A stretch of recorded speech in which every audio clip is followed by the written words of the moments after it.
오늘 나누실 말씀은 잠언 10장 10절에서 14절까지의 말씀입니다.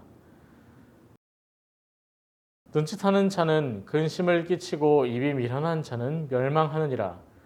의인의 입은 생명의 샘이라도 악인의 입은 독을 머금었느니라.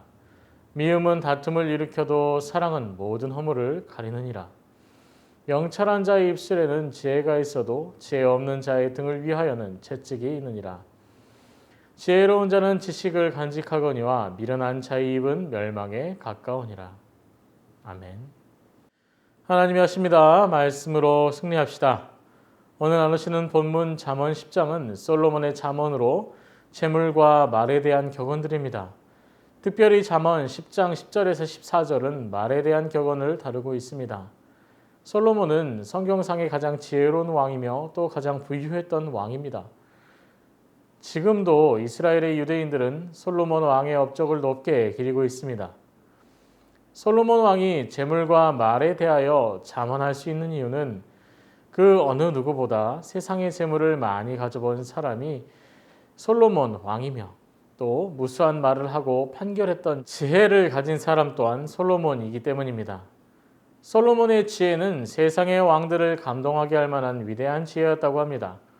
그런 지혜를 가진 솔로몬이 말에 대해서 격언하며 말을 조심해야 함을 설명합니다. 저희 나라도 말에 대한 많은 격언들이 있습니다. 발없는 말이 천리를 간다 등의 말에 대한 경각심을 일으키는 격언들입니다.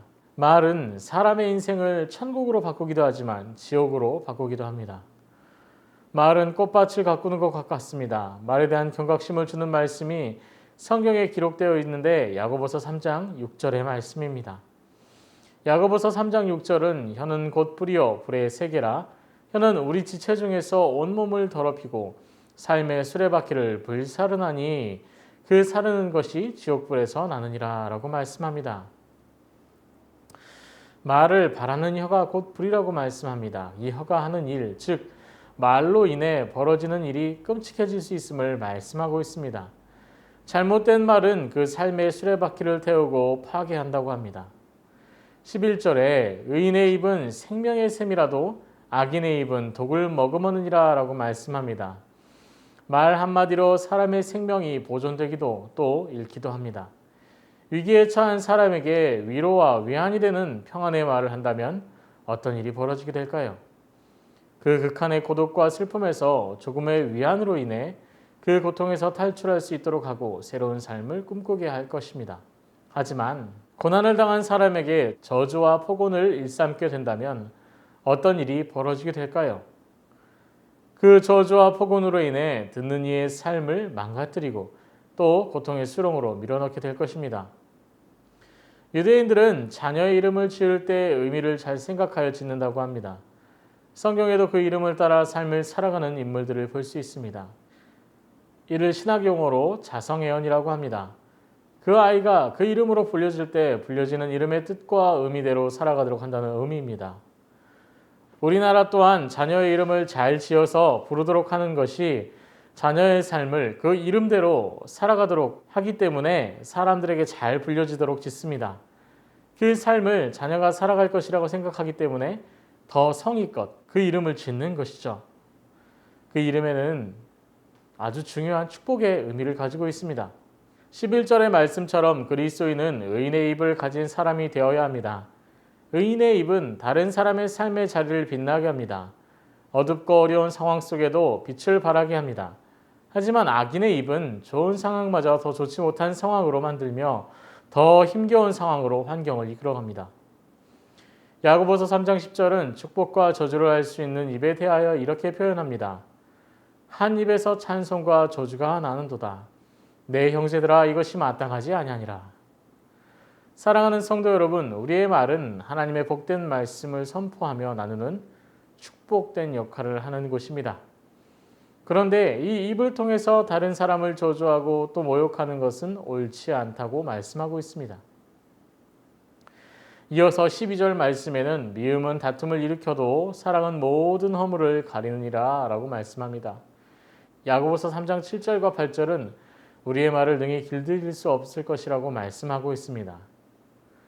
여러 종류의 짐승과 새와 벌레와 바다의 생물은 다 사람이 길들일 수 있고 길들여 왔거니와 혀는 능히 길들일 사람이 없나니 쉬지 아니하는 악이요 죽이는 독이 가득한 것이라 라고 말씀합니다. 그만큼 말을 제어하는 것은 굉장히 어려운 것이며 정복되지 못하는 것입니다. 하지만 그 말을 바꾸는 방법이 있습니다. 그 방법은 바로 나의 이웃을 사랑으로 대하며 내 삶 가운데 예수 그리스도의 사랑으로 충만한 삶을 살아가도록 노력하는 것입니다. 예수님의 공생애를 지켜보면 예수님은 모든 상황 속에서 예수님의 이웃이었던 가난한 자, 병든 자, 무시당하는 자, 귀신 들린 자들을 모두 사랑으로 감싸주시고 또 사랑으로 그들에게 진심을 담아 복음을 선포하며 또 귀신을 쫓아내셨습니다. 그리고 예수님의 이러한 사랑이 충만한 삶으로 인해 많은 이들이 변화되고 또 복음 가운데로 나왔습니다. 우리가 우리의 언어 생활을 실천 가운데 사랑의 충만함으로 나아간다면 그 이웃을 사랑하는 마음으로 나아간다면 더욱더 지혜로운 삶으로 그 인생 가운데 천국을 경험하며 하나님 나라를 살아가는 삶을 살아가게 될 것입니다. 사랑하는 성도 여러분, 우리의 인생을 바꾸는 말, 그 말 가운데 사랑을 충만히 채우며 베푸는 지혜로운 성도가 되기를 소망합니다. 그 인생이 예수 그리스도를 닮아 세상 가운데 빛을 비추는 지혜로운 삶을 살아가기를 소망합니다. 말씀을 붙들고 기도하겠습니다. 오직 지혜 있는 언어를 사용함으로 하나님 나라를 이루어가는 성도가 되게 하소서. 사랑이 충만한 삶으로 날마다 사랑을 나누며 예수로 충만한 삶을 살게 하소서.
나라를 위해서 기도합니다. 하루속히 안전한 백신이 국민에게 빠르게 접종되게 하시고 집단 면역을 이루게 하옵소서.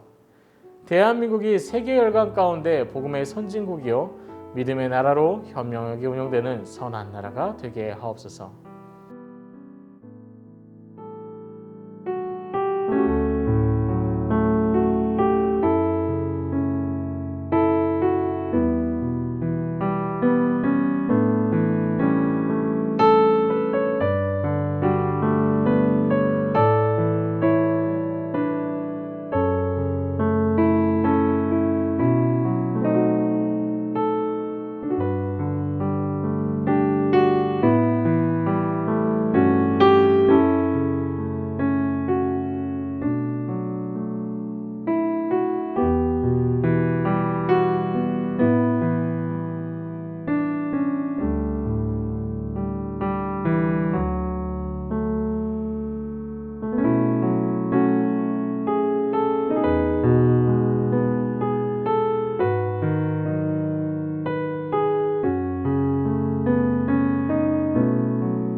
교회를 위해서 기도합니다. 하나님이 세우시고 사랑하는 새순교회가 은혜 가운데 새로운 시대를 맞이하게 하시고 한마음 한 입술로 주를 찬양하는 사랑의 공동체로 지역사회를 고치는 교회가 되게 하옵소서.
화요일은 탄자니아 조병훈, 허선옥 선교사님을 위해서 기도합니다.